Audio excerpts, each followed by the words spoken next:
Hi, it's Dave. Welcome to my 201st episode of my show. Today I'm joined with Emmet Peppers again, and I wanted to bring him on because I love chatting about investments, philosophies, Tesla, and yeah, and especially the S&P 500 inclusion that's coming up. Yes. Yeah. So yeah, we're going to go ahead and I want to kind of get the latest updates on Tesla, the stock price, but also I want to dive into some deeper kind of thinking on investing and trying to um, really pry and push each other. And I want to challenge, Emmett, and Emmett's going to challenge me on our thinking on investing.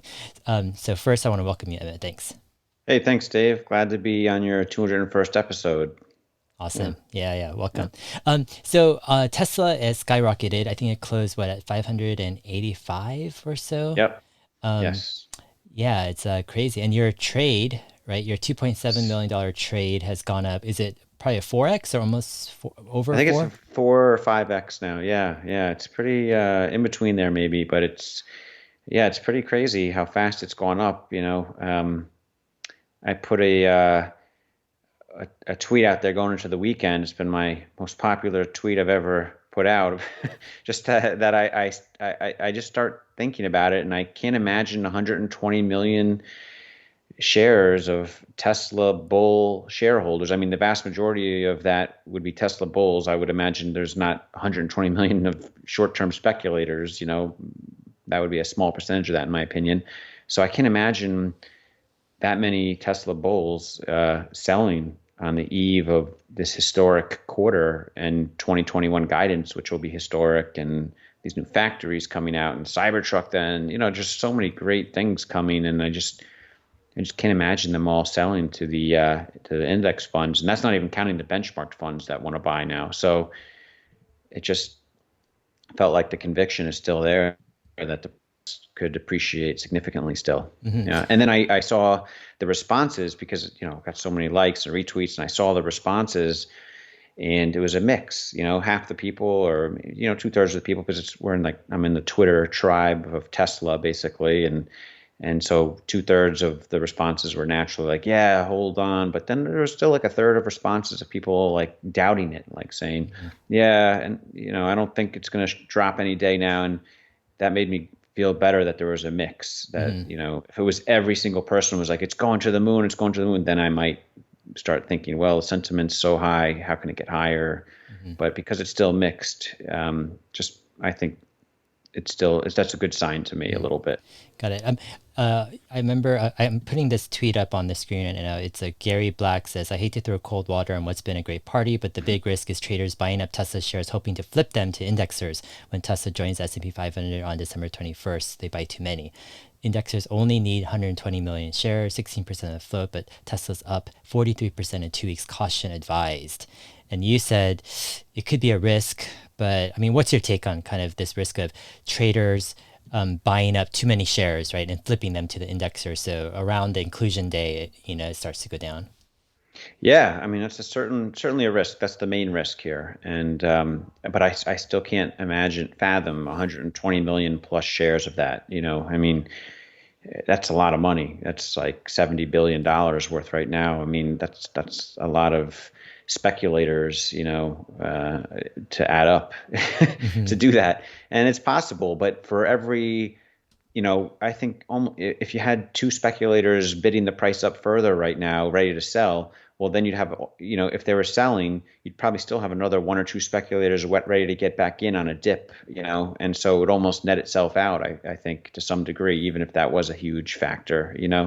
So, I think this early price movement is a great indication of what's to come.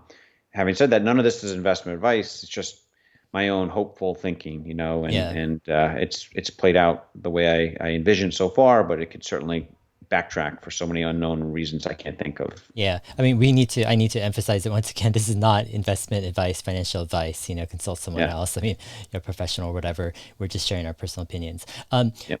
Several people have commented asking, like, hey, is Tesla possibly going to do a cap raise, like a stock offering to take advantage of this like kind of high price? Like Elon Musk even like replied to someone saying, wow, with the stock price. And Hmm. so he's kind of like, whoa, this is pretty high. So will Elon pull a move and say, tell his, IR Yeah. team and finance team says, hey, I want to raise some money. And then will that just kind of pull the air out of this move, Will people just like Yeah. take a step back? Like, is that a risk? And what are you thinking about that? It's possible, but I think it's unlikely. I think they raised 5 billion in September, early September, around the time maybe they thought that the S&P was going to announce inclusion, and maybe they had that in the works to raise this, and then maybe they didn't get indication. They're just like, "I'm just going to raise it anyway." Who Hmm. knows what that was? No, they Yeah. never even fully explained why they raised it, right? I think it might Yeah. have had something to do with their expectation of S&P inclusion, but that never happened. So maybe Elon's bitter, or maybe not. Maybe that was for some other reason they just never disclosed, right? But also, I think you and I both agree they have enough cash on hand to fund all the growth they need going forward, unless there's some unexplained major projects they want to do. So I think they have enough cash on hand, and Elon even tweeted some quote from the Vanguard founder. I forget the guy's name, but it was basically the way I interpreted it was, you know, he said something like, "There's lots of other great stocks out there," and then he quoted this guy, and the way I interpreted it was that he's not planning to do a raise, and Mm. maybe he will, but even if they do a raise, like what are they going to raise? 50 billion? They might raise like 5 billion again, but that's just like 10% or less than that of what, it's still not going to put a dent in the amount the whole index would. What I think a lot of people don't seem to get, even after we talked last time about it, and I know a lot of people watch that, still so many people don't get that this is a different kind of catalyst, right? This is a catalyst for the share price, not for sentiment of the company. I mean, sure, there's a sentiment of the company catalyst here. S&P inclusion, it's great. It's a new era, but this is an actual share price catalyst. Like 120 million shares plus have to be bought, like taken out of circulation, some people say, which is, the right way to think of it. So this isn't just like a sentiment change, like, oh, great quarter deliveries, oh, battery day is amazing in the future. And then people speculate on that. Institutions speculate on that. Retail people speculate on that, buying more. This is not that. This is orders from the S&P committee that Tesla's in the index, and it's going to have a 1.3% weighting or whatever it is, which means, you know, 60 or 70 billion at this current level has to be bought, which is a lot of money of Tesla. And the market cap being, what is it, 510 billion or something now? Is that about right? Something Mm. like that. Maybe So higher, actually. Yeah. yeah, yeah, yeah. Yeah. And I see some people throwing numbers around like, oh, 50 billion has to be bought. That means this market cap might go up to 560 billion instead of five. That's not true at all. Like the liquidity is not there. Like people don't want to sell. Like talk about Bitcoin, for example, right? That's market cap is 250 billion or something, or 300 billion maybe. 300 something. And Yeah. yeah. And if someone comes in with 1 billion sell order, that's going to tank the Bitcoin price real fast to like a 200 billion market cap suddenly, Hmm. So it's going to take out 100 billion of market cap valuation real quickly just for like a 1 or 2 billion sell order of Bitcoin, in my opinion, because it's not as liquid. So many people own the Bitcoin, but they're not offering it up to sell at any given time, right? So I think something similar is going to happen with Tesla here with this squeeze potential where so many funds have to buy it, and there's just not liquidity to sell. And yeah, you have market makers and some proprietary desks of investment banks or special, situation hedge fund strategies trying to do something to provide liquidity to make money on it somehow. But it's just going to mark the price up faster and faster, I think, as we go higher. Hmm. Got it. Yeah, I think is it Monday that the S&P 500 announces like if they're gonna have one tranche or two tranches for the inclusion. Yeah. Okay. Yeah, yeah. End of day, I think Monday is Okay. is supposed. That'll be interesting to see how the market reacts to that, and the next day, and what Hmm. they announce. Yeah. But that's also a tell is, they get to cover their butts if the market is going to go up so much, then they can say, well, we got investment advice to do it this way, and what if we did it another way? It might not have been such a problem for the share price going up, but we'll never know. Yeah. Yeah. But yeah, so it Like covers them. my thing is like it seems like the S&P 500 kind of like I don't know what they were thinking giving like traders all this opportunity just to Yeah. bid up the price. So Yeah. indexers have to pay this like more inflated price. It's like, what are they thinking? It's just like, yeah, if you give them maybe a shorter period of time, then the traders don't have enough time, perhaps, indexers buy it. But now it's like the index funds are at a disadvantage in a sense. They have to buy at whatever price, but at an inflated price because the S&P 500 gave like 2 weeks or 3 weeks or even whatever, to bid up the price. It's kind Yeah. of crazy. Crazy. It's Yeah. a historic like thing, right? It's just I think there'll be case studies written about Tesla and this particular S&P inclusion for ages to come. Yeah. All right. So I want to talk to you about this one tweet that you tweeted, and it's about how you try to take advantage of certain type of narratives or scenarios.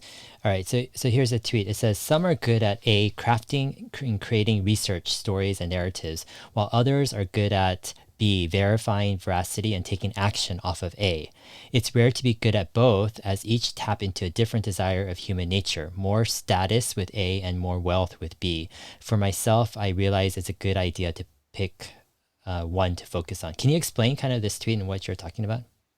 Yeah, I mean, it's funny. I just had seen, I have this fund and I'm on this emerging manager platform called like Some Zero, and I'm getting my fund up there, and I'm competing with visibility from other funds, right? And there's one of the things you do is you put up your own research on this platform, and I put out a research article about the S&P 500 inclusion, similar to what we've been talking about, and how this trade could be a good short-term opportunity. And it wasn't like that fancy. It was like 1,000 words. I didn't have any graphs or charts, and it was pretty succinct. I proofread it, and I thought it got the story across, right? But it's not like a real like professional story told. And then I look at the research from some of these other hedge fund managers on there, and like the popular ones, and they have these much more long, like drawn out research articles that have, with like all kinds of graphs and charts, like trying to illustrate their case, trying to convince and persuade the people reading it like that their idea is the correct idea and this is why this is going to happen.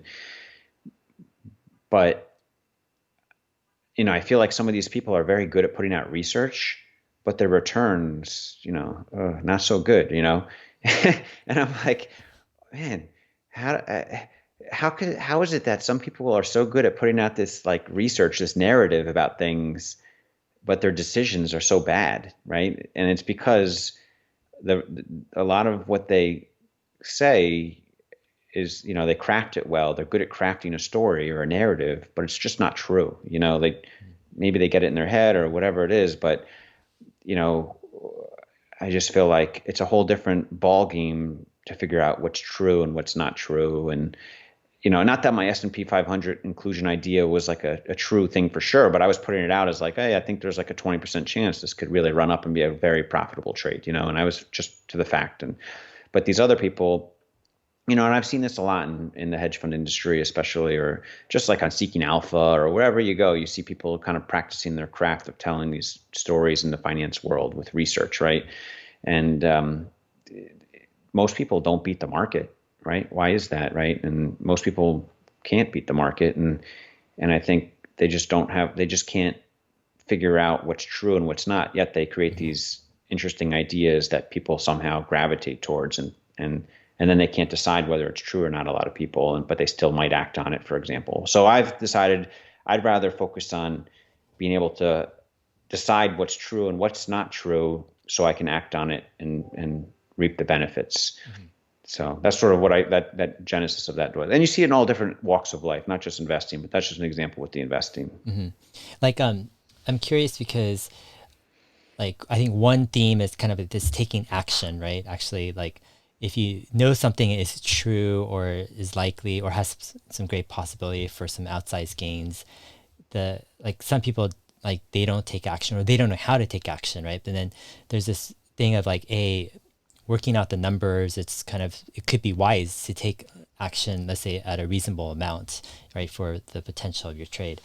The other kind of theme though is this idea of how do you discern what's true and what's not, right? So you have Mm-hmm. this fancy story of this, potential really speculative stock that's going to supposedly shoot to the moon. Yeah. And like, how do you digest it? How do you, take it apart? What's your take? Yeah, I mean, the first thing is you have to be skeptical of everything someone's saying. Someone's just trying to sell their story. We're all salesmen in some way or another, especially in finance, and so you have to be just naturally skeptical. And I look to their performance first, like what's their track record? Do they have a great return? Have they done well? If they've made a lot of mistakes in the past, then their track record's not good, right? And so that's what I would look at. It's just the performance. And no matter how good the story looks, if they haven't walked the walk and successfully, then their talk is nonsense to me, most likely. It doesn't mean it's wrong, but it just means like it's almost like a coin flip. I don't know whether to believe it or not. Like I really have to just research it myself more. Hmm. Yeah, it's interesting. I mean, sometimes performance can like be a little tricky though, because sometimes people could have some great performance before They can this get like, lucky. yeah, this Yeah, massive failure, yeah, like back in the it's day of true. early Tesla kind of investors in Tesla Motors Club, there was a big group of people who got early success, but then they just like went off on this kind of really speculative stock called GTAT. I And remember that. yeah, Yeah, it I was just almost bought into that at one point. Like I was, luckily the skeptical side of me was like, I don't know if I believe this. I'm not going to do it. But yeah, I remember that. yeah, I mean, like it swayed like a ton of people. They put a ton of money into it. A lot of people lost their entire savings. Um, Yeah. I mean, this company supposedly they were gonna supply Apple with sapphire glass or something, and it never worked out, and the company went belly up. Um, so yeah, I mean, like for me, I looked at that and I just like it was like BS indicator all over the place because I was looking at the management and I was like, what were their past promises in the past? And did they follow through with their promises, right? So I was Hmm. looking back a few years before that, like what they were promising on doing a couple years later, and they weren't following through. It was just Hmm. excuse after excuse, right? That's what their quarterly reports and annual reports were all about. And I'm like, man, these guys don't know how to execute, you know? Um, Hmm. but I mean, what I realized is I mean, as I reflected on your tweet, what I started to think was a lot of times, like for example, there's all these conspiracy theories going on. Like, so this past week, I was Hmm. contacted by some people who are like, Stripe is going public with this SPAC, right? Hmm. By Bill Ackman, and they're convinced, like 100%, Yeah. right? Yeah. And I've heard this throughout the months. Like people have been DMing me on Twitter saying, "This is all. Look at all these clues, right?" Yeah. And I look at this and I'm like, I think part of it is like, personally, I put the chances close to zero that Stripe goes IPO via SPAC. Um, Hmm. and what the reasons are, it's hard to say it's just one thing because it's actually a myriad of like dozens and dozens of things. And like one example is like I've been following the Stripe founders for like since the very beginning, like since they started the company. I've been following Yeah. Stripe. I understand their values. I understand like the cash position of Stripe. I understand the Stripe's position in the secondary market. Like they're actually more sought after than SpaceX actually in the secondary Wow. market. Like it's hard to Okay. get their shares. This is one company that they can snap their finger and they can get as much money as they want. Like Yeah. they're the Yeah. top secondary market company, and the founders are the most long term thinking founders like out there basically. Hmm. And there's actually absolutely no reason to go public with the SPAC because the benefit of SPAC is first you go public faster, but these guys don't even want to go public, you know?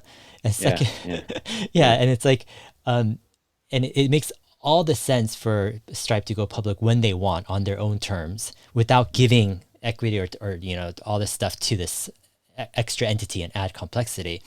But a bunch of people are just so convinced it's going to happen because they piece together some clues and they've got this whole thing and they're betting all this money on it and now they want it to succeed. And I'm thinking like it could happen, but I mean I'm just putting a super low chance and this is my Yeah. personal opinion. But I think a lot of times it's the lack of breadth. It's like there's something multidisciplinary about investing where it's not just about numbers, it's not just about the product, it's not just about management.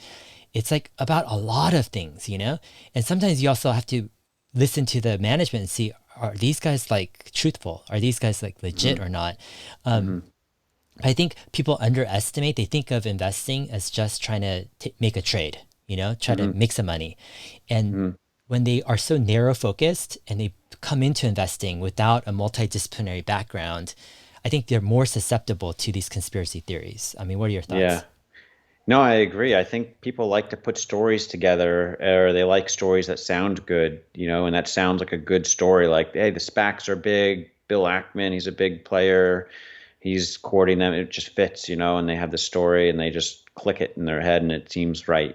But like you said, I think you got to really do the digging. And if Dave Lee is saying he's been looking into that, you better believe Dave Lee knows everything about Stripe as much as anyone. And if But I you're don't know if that much, but still. well, even you saying you don't know that much to me is like, man, Dave knows a ton about, you speed read books and all, like you know a lot more than 99% of people looking at Stripe, I think, and I think for you to kind of not even think it's likely or close to likely, speaks a lot stronger to me just because I know how right you have been on many things. Not that you're always right on things, but you're careful and you do a ton of research. But like you said, a lot of people don't do a ton of research. They just kind of put a story together in their head that just sounds good or fits nicely to what they want or what someone told them. And they just go with that, and it just doesn't work out always that way. Yeah. Yeah, it's interesting because like with this whole S&P 500, let's say it's a narrative in a sense, right? That Tesla joins S&P 500. And in some ways, like maybe there are some people better than you in crafting the narrative, looking at the Yes. statistics, but you're saying like in a sense, maybe your specialty is acting or verifying, the validity or Yeah. truthfulness of the narrative and then taking action on that. Yeah. Like, how did you do that with S&P 500 kind of, I mean, there are various people putting out, statistics and numbers, et cetera, but what was going Yeah. through your mind in testing the veracity? Yeah. I mean, I think there was people that sort of thought that the S&P 500 was going to be big. No one seemed to really be strongly predicting it was going to be a huge run up to like 700 plus. People thought like, oh, 15% rise, great. That would go to like 550 maybe or something. Um, but I just thought like this is, based on the supply and demand of the shares out there. And I've seen some people on Twitter in the past, like, you know, I think I mentioned them in some of my tweets, Frank Peeling and Tesla Truth and this other guy, Reflex Funds, those guys have all put out, and there's a lot of Tesla Motors Club forum people. And when I read all those people's proposals, like I'm not researching it myself necessarily. One time I said like, what I believe is it's not necessarily good to be the smartest person in the room on a niche. Like you want to be able to identify who the smartest people are in the room, right? And so you got to listen to a lot of different people and be able to figure out who's really the smartest in the room on a particular topic. And so on the particular topic of S&P 500 inclusion, I feel like I've seen a whole bunch of different research theses on it, and I've been able to figure out what I think is the most accurate. They're not my ideas, they're just ideas I see from other people that I think is most accurate, and I've put it together, and I just felt by synthesizing all of it that it made the most sense that there's just a big supply and demand imbalance, and the shares are just going to skyrocket, when the S&P inclusion happens. And so we've been waiting for that for a year, like you and I, we've talked about it back and forth, and we've seen people put out research notes on it. And the research notes that are so bullish on it just make the most sense to me. Mm-hmm. And I try to counter that with my own, enthusiasm for Tesla, but I just don't see how they're not true. Mm-hmm. I just can't poke holes in them enough to where they're not true. Like there can't be that many speculators. Tesla is a ginormous market cap company now. It's like even more true now that Tesla has gone to the meteoric rise it's gotten since the split. Mm-hmm. So Yeah. anyway, that's sort of how I've put it together. And I just felt most conviction not to like put the 5 or 10% of my equity into that bet. Yeah, definitely. I have some user or viewer questions that I wanted to just toss out. First question is some folks are asking, like, are there any courses for, let's say, for options or trading that you would recommend? Do you have any in mind? Yeah, I mean, I think there's a ton of great YouTube courses, probably. Like where I worked at was Interactive Brokers, and they had a huge education curriculum. So I'd go start with someone like that, like someone like Interactive Brokers. They put out really good basic options tutorial courses and more advanced option courses versus like a homegrown YouTube video. You could certainly pick a YouTube video, but I think if you go to like interactivebrokers.com, go to their education section, there's tons of free online courses, and I think they call it their Traders Academy, and you could use it for free. And I think Ameritrade has something similar, probably. So I would think one of those big brokers, free education sources is a good way to start. Yeah. Yeah.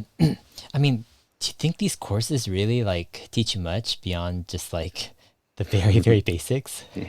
I think they teach you the basics, but you need to know the basics before you try to do anything with options, right? So the basics is, what's a call option, what's a put option, and then you can do much more fancy things with spreads or volatility trading. They call it like delta hedging and do vol trading. Some people do some crazy things, but I don't think, that's all beyond me. I don't want to do that. I want to just buy calls or maybe sell covered calls one day. I haven't really gone there yet with Tesla, but Yeah. I buy puts on the index if I think the market's going to crash, or, I've only done that a couple times, but, I try to be simple with my options, but once you understand the basics of what a put and a call is and the time to expiry, and then there's tools you can use where you can price out what your option would be worth at X time if you think the price will be worth, if you think the price of the stock will be X time. What I find amazing is how many people I talk to don't even know what like market capitalization is.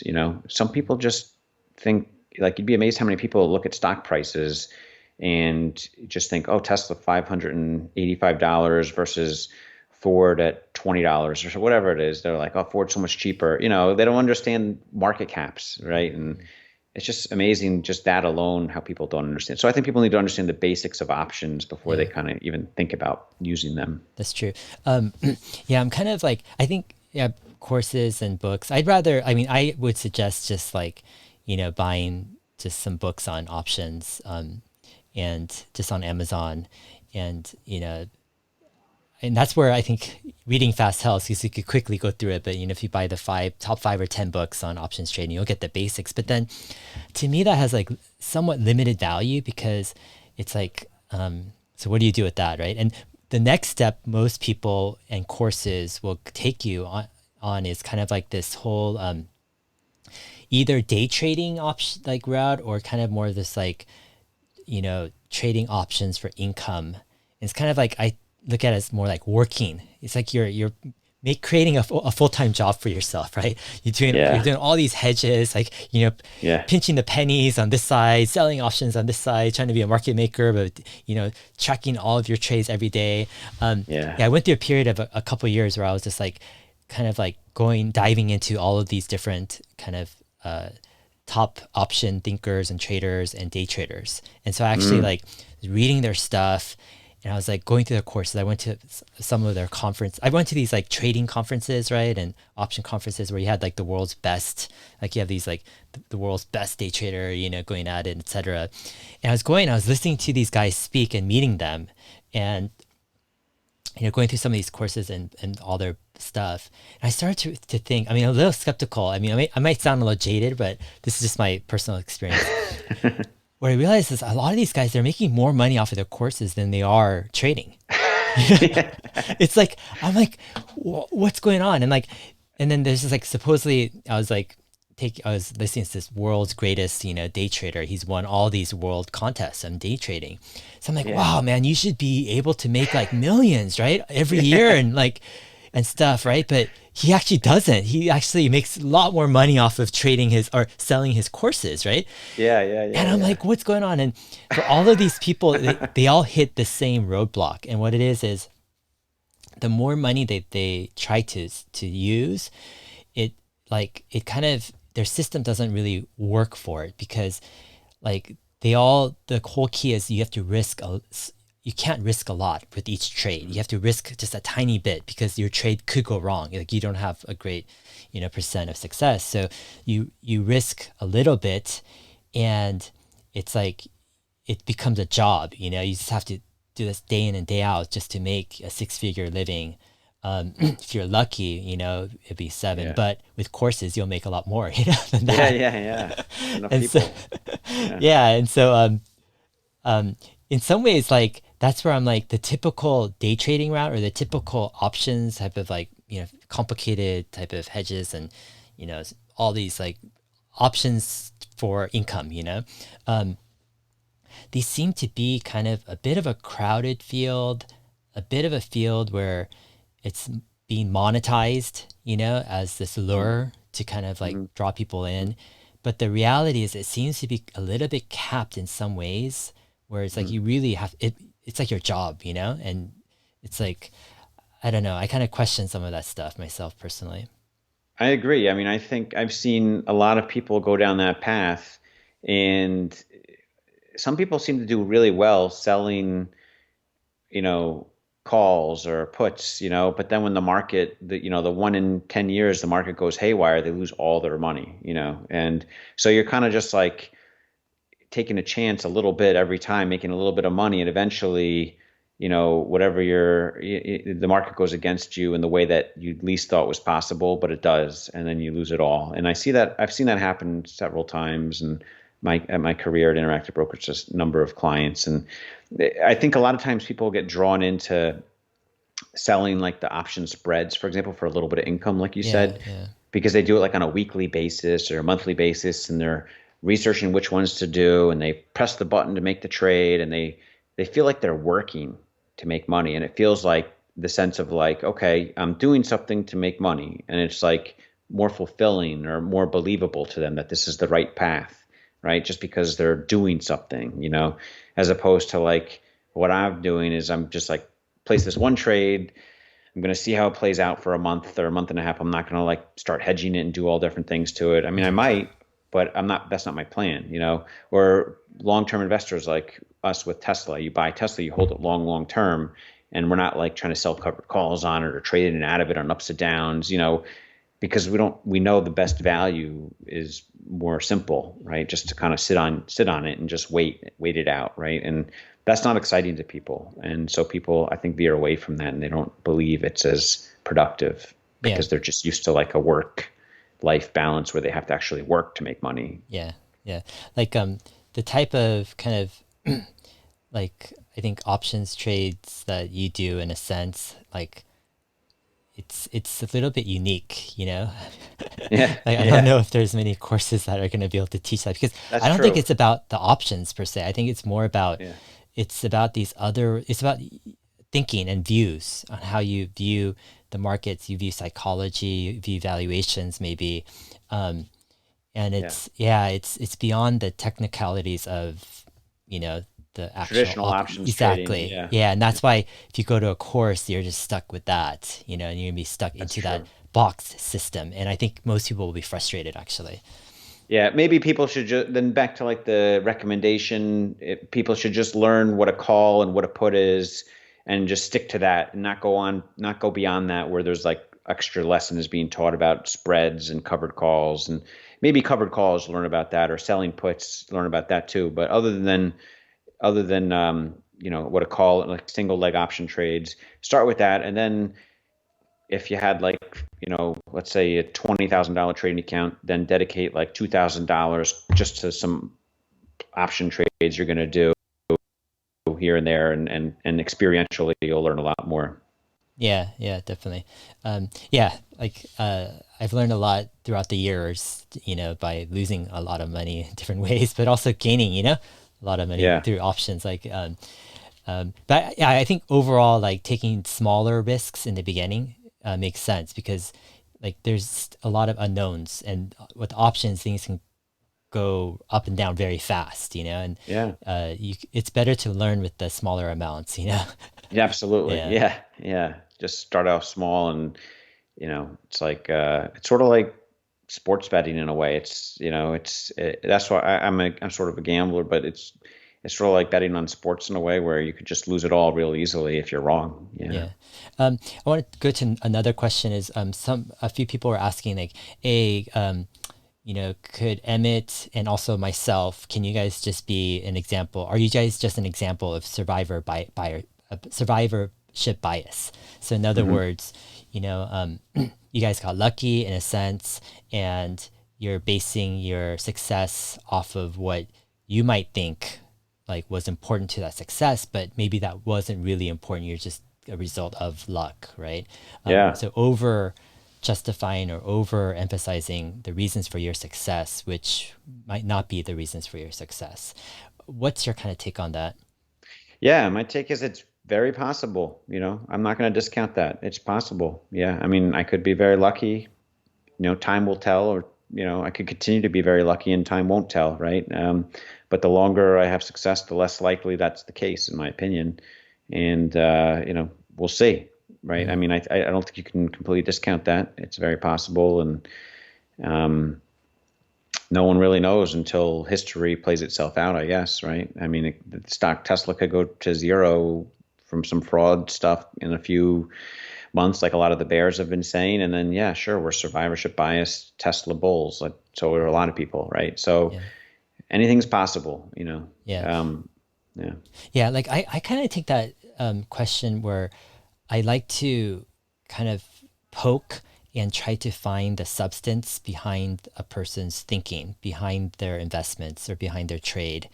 Hmm. And that will tell me a lot about the internal processes they go through on how they make that trade decision. So what I'm looking for is I'm not really looking for per se how the trade will work out. I mean, that's interesting, but how are they thinking about their investment? Like what are the risks and rewards and how are they viewing like a myriad of things? Because with investing there's so many facets, there's so many angles.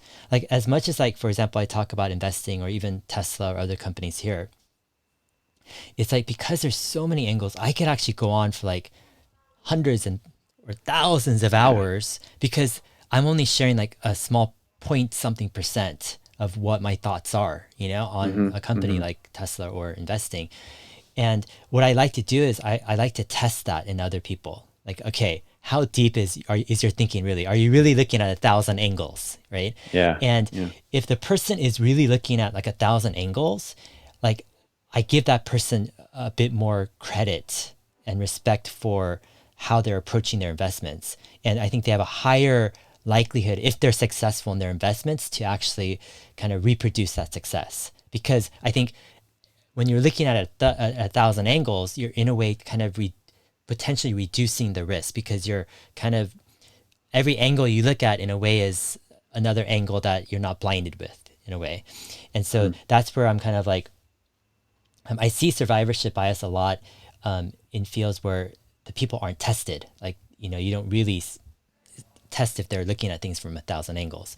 Yeah. But otherwise, I Yeah. mean, luck is always a part of it. I mean, every Tesla investor is lucky, I mean, Yeah. it's like who expected. I mean, maybe there's a few that expect it, but it's Yeah. just, yeah, there's so much, luck and fortune involved as well. Yeah, Yeah, and I mean definitely. the market itself right now is at a great time with interest rates record lows for so long, and it's perfect storm for Tesla to just rise very appreciably, especially with all the shorts bailing out in those last year, and now the S&P inclusion. So it's just a perfect setup and storm for us Tesla investors to really reap some major benefits. You're right. I mean, Mhm.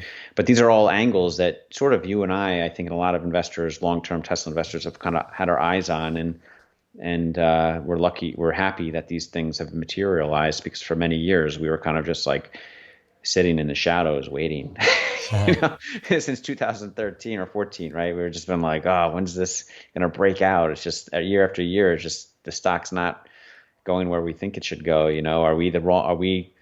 Are we victims of survivorship bias from 2012 to 2013? Or are we, true and right? And so we've been lucky to be right now. So Mhm. Yeah, definitely. So another question, this is kind of my own question here, is I was thinking about the role of ambition in investing. yeah. And it kind of seems like, ambition does seem to play a role in kind of what type of risks or what type of, I guess, appreciation and, growth that you're after, and I think the greater the ambition, it turns, sometimes you want faster and greater returns, and I Hmm. think that in and of itself is not necessarily negative. I think that could be positive, right? Hmm. But I think you need to pair it probably with a few things. And the two other things which I was thinking about pairing it with is you pair high ambition with high skill. Hmm. Like somehow you need some skill in kind of determining what you're doing. Um, and then you also pair it with kind of small first initial steps where you don't take like kind of over outsized big steps or risks in the beginning. You know, you kind Hmm. of build up those steps. So the high ambition is good, but if you don't have skill and you take too big, you know, steps in the beginning, it could blast you apart, you know. And Yeah. I see this over and over. Like if you go to Reddit, like Wall Street Bets, it's like I there was like a month or so I was looking at this stuff a few years ago. Now I can't look at it. I can't bear to look at it because there's so many just like sad stories, you know, Ugh. of people losing their entire life savings. Like there's so much hope saying, "Oh my gosh, I'm gonna be a millionaire or whatever," you know, with my Yeah. account. And then it's like most of the people there, and there are some that make it, but then there are so many people that are just like, "Oh my gosh, you know, I'm devastated," blah blah blah. And I look at it as like they have ambition, which is not necessarily bad. You know, I don't fault Wall Street Bets, you know, community for having that ambition. Um, but you need the skill, and then you need to start with smaller steps to build up. And that's like kind of the secret sauce in a way. Like, I don't know, what are your Hmm. thoughts on that? Yeah, I mean, as you said that, it makes a lot of sense. I mean, I'm lucky that I had some small steps that failed early in my 20s, and yeah, I lost like a $8,000 Roth IRA account and turned into like zero on some, over the counter stock my that my dad was big on, and I thought he was smart. He was smart, but it just didn't work out. So I had some fails early on, and at the time it was a lot to me, but I was able to rebuild my savings and get further in my career. And then in my job, I saw a lot of investors and day traders lose money, and so I could see firsthand how people like use watching on Reddit or whatnot lose their savings or lose a lot of money on things they seem so sure of, and so it helps add to my skepticism for myself when I'm taking steps towards my ambitions of investing my assets further and such. So I think, yeah, you're right. There has to be some ambition there to move on to like the next level. But you have to do it in careful steps. Like Mhm. you don't want to rush too far ahead where something hits you the wrong way and you just lose everything. You have to just be careful and calculated, and you know just like we were talking about with options, if someone's going to dabble in options, they should just portion out 10% of their portfolio only, only just, not nothing more to options, for example, just to start learning it. Some people might just otherwise, if you have a lot of ambition and you just rush forward and use your whole portfolio on options, you could lose your whole portfolio and and not learn. Yeah. and take margin. Yeah, and take margin. It's Yeah, crazy. margin's scary too. People take a lot of margin and get crushed with that too. Yeah. I mean, we're in this historic bull market, and there could be another 50% correction in January for whatever reason, but no one expects it, and everyone who's using margin now could get wiped out, Yeah. right? So you just don't know when that's going to happen, and just have to be prepared. Yeah. Yeah. Another interesting kind of question or idea is, have you ever, it's probably obviously, probably yes for everyone Yeah. who's traded, but have you ever just done a trade because you heard someone else was doing that trade and you didn't want to miss out and you trusted that person? Like, and then when did you stop doing that? You know, kind of just like, Yeah. yeah. Yeah, I have done that. And so that was just, there was that company, that over the counter stock company. I remember years ago in my Roth IRA, I put my whole like it was called Foldera, Foldera. It was like this cloud. It was like an early cloud business for like, office, stuff like Excel spreadsheet. I don't know. It was interesting. It sounded interesting. I didn't know anything about it other than my dad liked it. I ended up putting a lot of my, and then United Airlines too, or before it went bankrupt even. And, I lost it all, and I was like, man, I'm never going to do that again. I need to know what I'm investing in, and I learned that lesson. But I'm lucky I was in my early 20s when that happened, and not in my early 40s like I am now. Yeah. So I recovered, and but yeah, have you done that? Have you had something like that Yeah, happen before? I think I've done that enough times where it's like it's my body has learned that Yeah, any investment decision is my responsibility. You know? yeah, It's like yeah, it's like and the other thing I've learned is that most people don't really know what they're doing either. Like even the people who you think kind of know what they're doing, like they really also have a lot of doubts, and they might portray themselves to be like, hey, I know what Yeah, I'm they're good at the doing. narrative. They're good at the Exactly. storytelling, but if you look at their returns or their results, it's not Exactly. really, Yeah. it doesn't indicate that. Yeah. Yeah, so I've learned over the years like how to parse and filter people in a sense. Like even for example, in your case, like I hate giving you such a hard time on my I love interviews. it. I like it. Beat me up. Too many people are giving me good ego trips on Yeah, whatever. yeah, I'm countering that Someone ego. has to beat me up. Yeah, yeah. Yeah. Like even with what you're doing with your trades in the past year, etc. Yeah. Like I look at that and I'm not like I look through it all in a sense. And I go like, it seems that for and a lot of people like, oh my gosh, Emmett like knows exactly what he's doing. He's a master of all things, like what is he doing next, right? Yeah. And for Yeah. me, I look at that and I go, yeah, like Emmett, he did have a lot of hunches and he did have like a lot of like ideas, what things could go and amazingly and like actually last interview I didn't want to I talked about you betting on the super moves, right? Yeah. And I Yeah. didn't want to actually like discount that because that's immensely difficult to bet on super moves and you've had like a ton of success with a lot of super moves and I think Hmm. like people don't realize like in some ways like I think your LLC you started at the beginning of the year was like 100,000 you put into it Yeah. and you grew it to what 8 million or something or It's actually 11 million. 11 million. Okay, so Yeah. 100,000 to let's say 10 million just for the sake of rounding it. So, you've And if Tesla was a zero, it would still be like 2.5 million, even if okay. Tesla was a zero, the whole, like if all, that's the majority, my highest conviction name, the majority of it now, Yeah. but Uh-huh. yeah, it's still done very well even Yeah, without you did Tesla. a bunch of other bets, I think it was with Hmm. Square and Peloton and a few others. The And Nasdaq, yeah, yeah, the Nasdaq these guys, QQQ, writing it down. And so, I mean, to go from 100,000 to 10 million in an account, that's 100x, very right? lucky. Yeah, it's never gonna it's not gonna happen Like, again, but it was just a very lucky, opportune, not lucky. I say that too much. It's very opportunistic year I've been able yeah, to take advantage of. yeah. So, But I go mean, on. so I don't want to discount the number of super moves you've done, and I don't want to discount the return because it's, unheard of.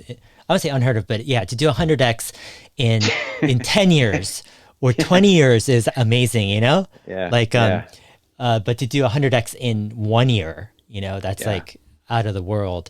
But when I look at Wow. that, like I'm not as perhaps impressed in some ways as maybe like um, as probably some other people might be because I'm more like I understand the unsureness of it as well. I understand the doubts and I Very understand unsure. yeah, I Yeah. understand the internal conflicts. Like you Hmm. might come across as this cool, collected guy, No, there's a like lot of doubt. There's a like lot of on sleep lost at yeah, night. like on Yeah. this show, you're just like this cool Joe who's just like, just whether it's like 5 million, 10 million drops or whatever, right? But Yeah. I Yeah. understand the realities where it's like there are Yeah. moments and there are times where it's like, oh my gosh, I have no idea what I'm doing, or it's like I don't know what's going to happen at all. I'm Yeah. just completely in Hmm. the dark, and I'm just throwing the dart somewhere to go next because I have a sense it's in this direction. Yeah. Like it goes Yeah. ups and downs. Sometimes you have more clarity, and then sometimes that clarity gets all Yeah. foggy and stuff. And so, like over the years, I've been able to, I guess, understand that there is like really like almost no superhuman in investing. Like as much as I might come across also on this channel as like, oh, I know what I'm doing with my philosophies and framework and all this stuff. There's a lot Yeah. of confusion too.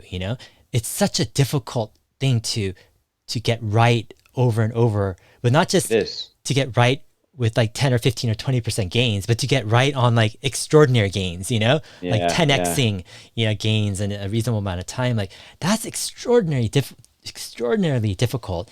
There is no Yeah. superhuman on that. Whoever is acting like a superhuman is kind of faking it pretty much, Yeah. because Yeah. it is Yeah. intensely difficult. It's intensely emotional, Yeah. intensely draining. And Yeah. and when you Yeah. make it out to the other side, you are humbled by how so many things had to go right in your favor. Yeah. Absolutely. Like I think the past year, like I've had that incredible return in my fund account, and I know it's not going to be that good going forward. I'm like preparing to lose money next year. Like I'm preparing that I'm going to regress to the mean, and I have lots of potential investors that are reaching out to me, and I'm preparing to contact them all pretty soon just to give them the heads up. Like, listen, this is a very risky fund. I've done very well, but it's going to be very volatile, and it could very well lose a significant amount of money. And I'm preparing because my risky bets, like you said, I don't know what's going to happen for sure. I'm in the dark really, and I'm just guessing, I'm making my best like intuition bets on what's going on based on everything I'm learning. I don't know how things are going to turn out, and I could get cut in half next year. It could certainly happen. I'm not going to get another 10x return for the year, 100x return. Yeah. I'll be lucky if I go up to 50% next year. In my opinion, I'll be very happy if that happened. But Yeah. it's not like I'm realistic. Like you said, you have to be realistic on this. Like none of us know for sure about the future. We're just Yeah. giving our best guesses based on all the information we have, and a lot of times that information is limited. Yeah. Like the way I approach kind of, for example, chatting with you and trying to extract like value slash insight for myself. Like most all my interviews are just like personal. Like I Yeah. interview because I want to interview and I want to learn. But what I like to do is like rather than taking it on a first level, saying, "Oh, Emmett did all these trades. Oh, how did you do 100x right in one Yeah. year?" Like Yeah. that's like basic level, right? um, Yeah. Yeah. a level down is kind of like, okay, so what's your philosophy? What's your approach to investing, to money, to resources, to the markets? Like, how are you thinking like a deeper level down? Like Mhm. what thoughts and values and approaches kind of formulate this your actions that just happened this past year, right?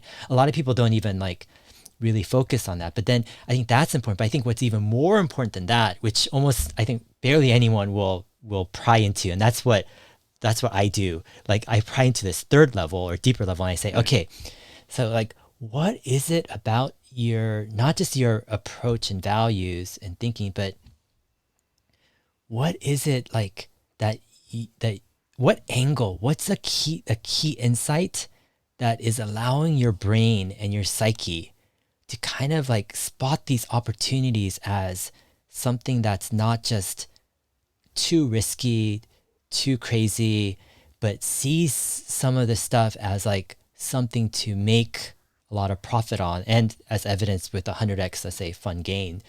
Like there's something beneath even the approach, Mm-hmm. there's Mm-hmm. something Mm-hmm. like a little bit Some deeper. mystery there. Yeah. Yeah, and it's something that um, is like, and it's something like, and this is kind of maybe a bit crazy, but I'm like, there's something like in your case for a person who does like I say 100x in a year, um, where when you're going to sleep, like there's something that your brain is doing that's kind of synthesizing different thoughts together, Mm-hmm. and it's allowing you to have a certain view on the world and also opportunities as well, right? Mm-hmm. And on a deeper level, like that's what I'm trying to understand a bit more, because Mm-hmm. this Mm-hmm. other stuff, like you can learn and stuff, but the value gets less and less actually once you go up to the Mm-hmm. top. Like, oh, what trades did you do? Like Yeah. Yeah. It's whatever, all this just, stuff. It's like this yeah. lower value than actually if you go Yeah. down to maybe the fundamental kind of like key dynamic or something that's going on. So, um, Yeah. yeah, but that's why I What love do you like, think it is? I don't even know what it is about me. What do you've talked to me enough. Do you have any intuition or thought about what it is about? Do you think I mean, I'm obviously been very, very opportunistic this year and done well and lucky or whatever you want to call it. But what do you see something different? Like I definitely am kind of I know I'm a weirdo and like have quirkiness about me in a lot of different aspects of my life. But what do you think it is with my thought process with investing? Do you have any ideas? yeah, like okay, so here's what I think. It's kind of crazy. Okay, okay, okay. I want to hear. So first, like I think you have a somewhat of a detachment to money. There's something where, like, typically people have more attachment. It means a lot more. I think for you, there's something about your relationship and view of money where it's more detached than normal, and it could be extremely detached. You know, I would agree with that at this point. Yeah, I've yeah, grown into that. Yeah. it's just it means something different, you know, than for a lot of people. It carries a lot of extra things. It carries security. It carries comfort. It carries future.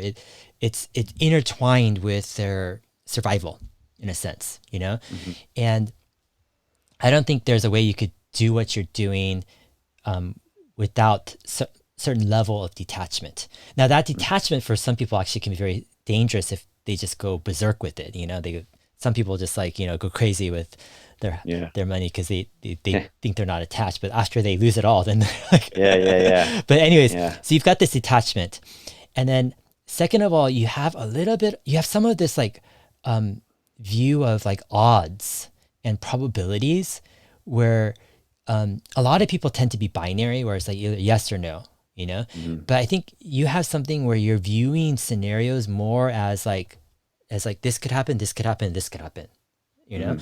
And this scenario is like 20%, 30%. This is 30, 40%. Like you see things more blended and Hmm. more. There's a deep another level, and this is the thing. Most people see it at this level. It's like yes or no, you know, right? Yeah. Tesla up or down, or whatever, right? There's Yeah. another level where there's actually multiple scenarios, and each scenario carries like a different weighting, you know. Hmm. Um, Hmm. so I think that actually comes like I don't know if it was learned, but it seems like it's your default way of viewing things. You know, Yeah. it's Yeah. not something that you have to like force yourself to do. You just like Yeah. naturally you see scenarios and probabilities and weightings. Like, is that kind of accurate in some I'd ways? say that's very true. Yeah. It's true not just in investing, but I notice it in like Mhm. regular life situations. And yeah, it's Exactly.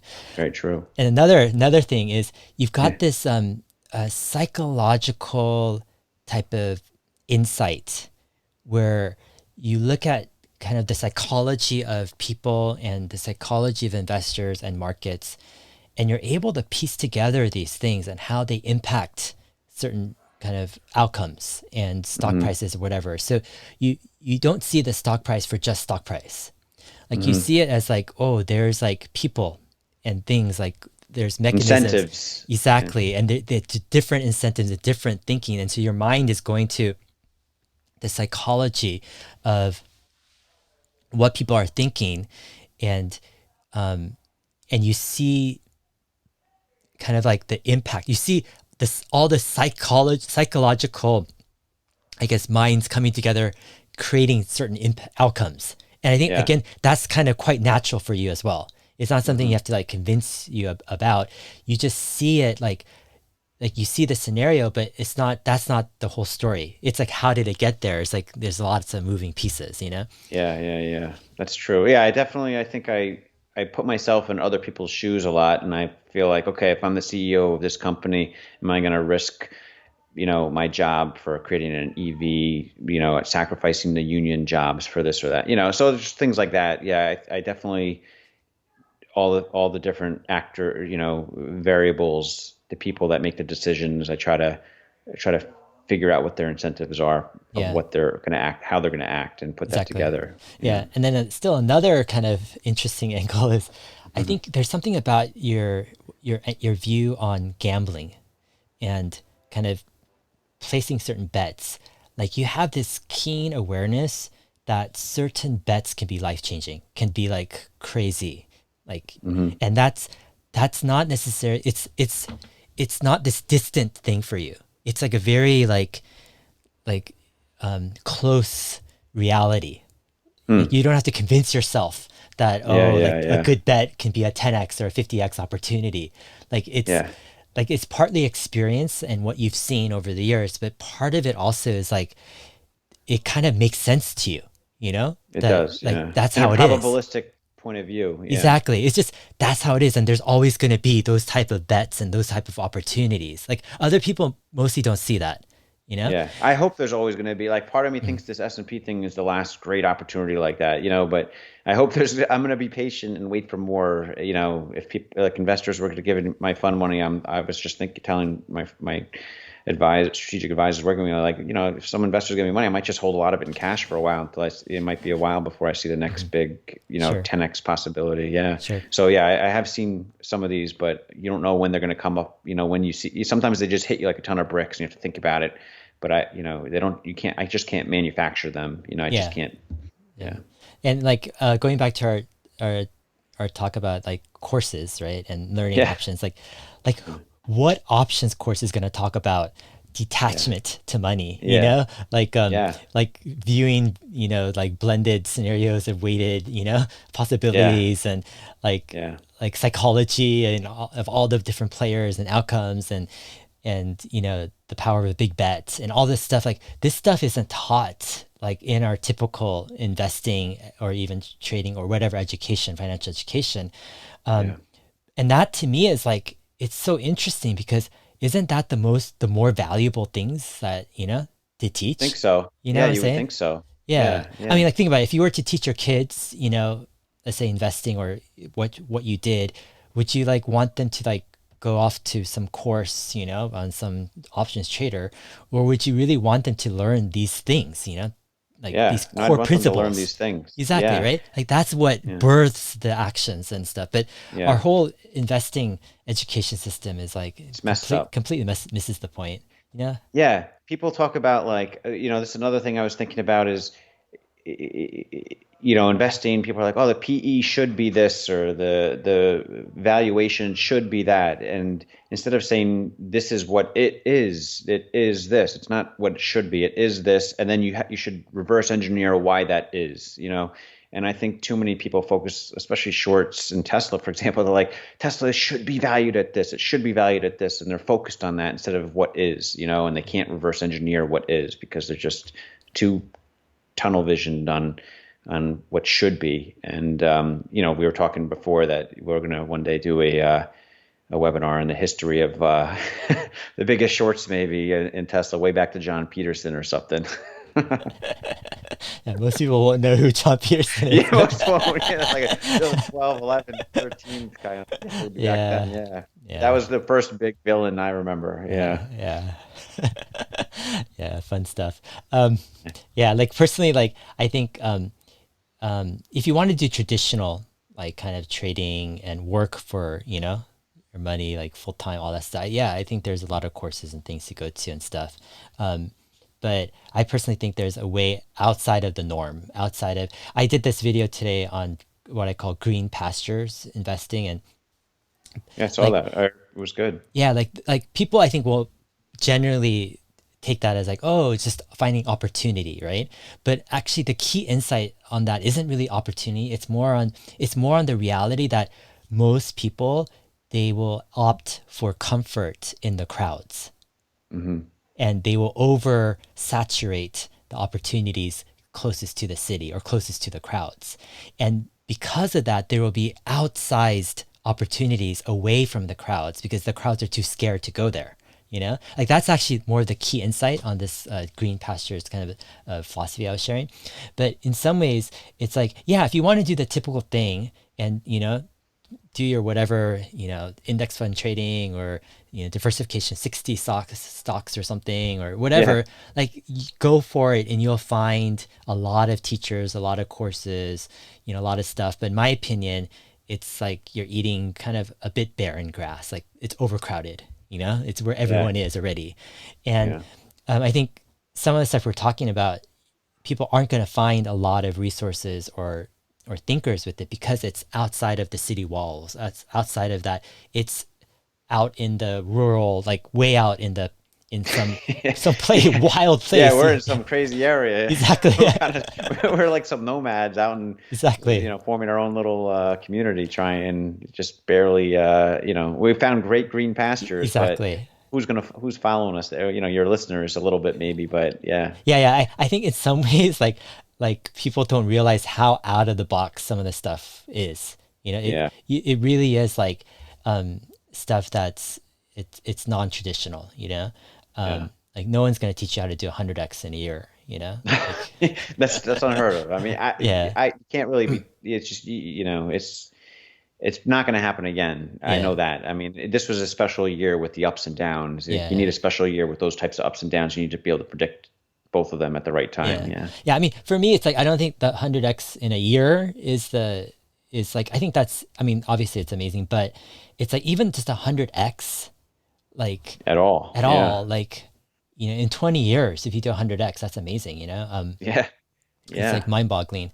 Um, yeah, it's like even just holding common stock, like let's say with Tesla in 2012, my first shares Now. were $6.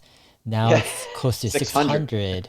And that's Yeah. purely with common stock, you don't have to Yeah. have the risk of, timing it per se. You Yeah, that just, didn't take a lot of work. You just had to buy and hold and forget about it and believe it. And like you just sit on your hands for 8 years or 9, whatever. yeah, It's hard to sit on your hands with all the news if you're following it and keep that conviction. But it's not like you had to go in and out of trades. Yeah, but you yeah, got a 100x return for the yeah. simplest thing. Yeah, and traditional investing actually would say, you know, you can't really have an edge on picking a company because the market, everyone already knows everything, this efficient market hypothesis. Therefore, you know, whatever you're doing, like it's like has enormous risk. Let's say with Tesla, so you don't put in a lot, you put in 1%. That's the, Yeah. and you have to do that much research because it's like, you know, you have so And many stocks, right? the Anyways. worst is all the people that put like, let's say they put 10% of their portfolio in Tesla. Well, as it's grown and become like 30 or 40%, all their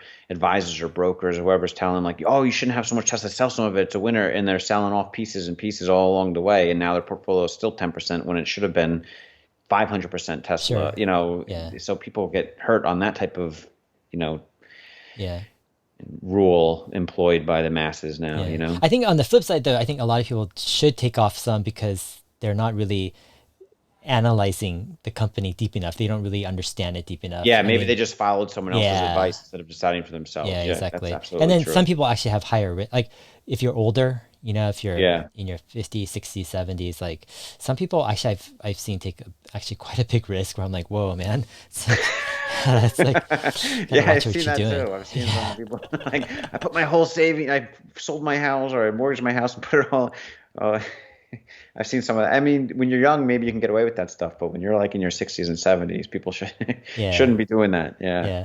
I mean, that's where I'm like, if you go out to green pastures, there are some additional risks to leave the comfort of the city walls, etc. Yeah. There are robbers and thieves and bandits and Yeah. lions and tigers and like it requires, you to up your skills, to a Yeah. certain level. And you can't just go out from the crowd thinking that you're gonna hit it big on some luck, just like betting your whole life savings on some one thing, It's like Yeah. you've The got to, next yeah, Tesla or whatever. yeah, Yeah. you got to back it up with Yeah. a certain level of caution and skill and yeah, deep kind Yeah. of insight and analysis. But Yeah, we've spent tens of thousands of hours working on Tesla, you and I, and over the years and experiencing the product, building our conviction that way, like we've talked about in previous discussions. And, yeah, if we didn't do that, then I think it would be silly for us to be invested so much in sure, Tesla like we are. Yeah. yeah. What's interesting about also that is like, yeah, I mean, we really have done a lot. I mean, like there were years and many years where all I did was full-time Tesla writing, like back in 2013, 14, 15, like I was just like 8 hours a day, just, analyzing, writing all day and posting it right on Tesla Motors Club. But what's interesting is like, I never considered myself a Tesla expert. And like, I still to this day don't consider myself a Tesla expert or even really like a expert Tesla analyst or anything like that, Mhm. because I feel like that like everything is changing like continuously, week by week, day by day. Like it's fluctuating so fast, like so many factors that like sure I have a decent grasp of the company and their financials and their growth and their products and management and all of that, and I could talk about it for a very long time. Like I don't even need notes. I could just go off, like on a Yeah. 10 Yeah. Yeah. hour Yeah. live stream or something on Yeah. Tesla. But on some ways there's so many things that that I'm aware of that are changing and fluctuating, and Tesla's course is still like, sure, some people are like, oh, it's like guaranteed, but I look at it as much more dynamic in that. fluid Yeah, and just exactly. like it's always changing. I agree. It's like I think we're well informed to some degree, but you can't be a big expert on anyone who thinks they're an expert on all of Tesla. Like even some of the probably high up employees at Tesla don't understand the full breadth of what Tesla is doing. You know, maybe obviously Elon, I think, but there's just so many divisions within Tesla at this point. It's grown to such a point where it's like very hard to understand all of it. Like I think we talked about in the past, like we know the people who are the smartest on a certain niche, whether it's like the accounting metrics or battery technology, like the limiting factor you interviewed before. There's certain people that are close to experts as you can find on certain niches within Tesla. And if we can understand half of or 60 or 70% of what they're saying, then that's the best we can do. But it's impossible to like understand all of it. Yeah. Um, Emmett, it was fun talking with you again. Um, Yeah, great. yeah, Always happy. I want to dive into this like idea of veracity, testing the veracity of things. Like there's something there that I think is pretty deep. Yeah, I've got some thoughts as well, but maybe for another episode. But Yeah. yeah. Anyways, I'll leave Emmett's Twitter in the video description and his website, and I'll also link to Emmett's past videos on my site. Yeah, I think they're just a great series to kind of learn via conversation, and learn via like osmosis, right, of some Yeah, principles yeah, of and thinking. I think a lot of people enjoy the. I think it's cool that it's coming out this way. That there's this S&P inclusion event going on, and I put this trade. It's kind of fun reality series for people to check in and see Yeah. how. Next time we chat, I could be down big and be like, "Oh no, I lost all of it." Who knows? So Yeah, it's going to be exactly. fun to put that video together one day. Yeah, yeah, yeah. Actually, that's one of the reasons why I'm comfortable doing it with you, because I know if like the trade turns bad, I'm still fine. Yeah, you're fine, I expect and it to be a realistic yeah, and possibility. you're fine with sharing about it, and you have a good attitude about everything. So Yeah. yeah. Thanks. All right, man. Take care, and yeah, we'll talk to you soon. All right. Sounds good, Dave. Talk to you. Okay. All right. Bye. All right. Bye.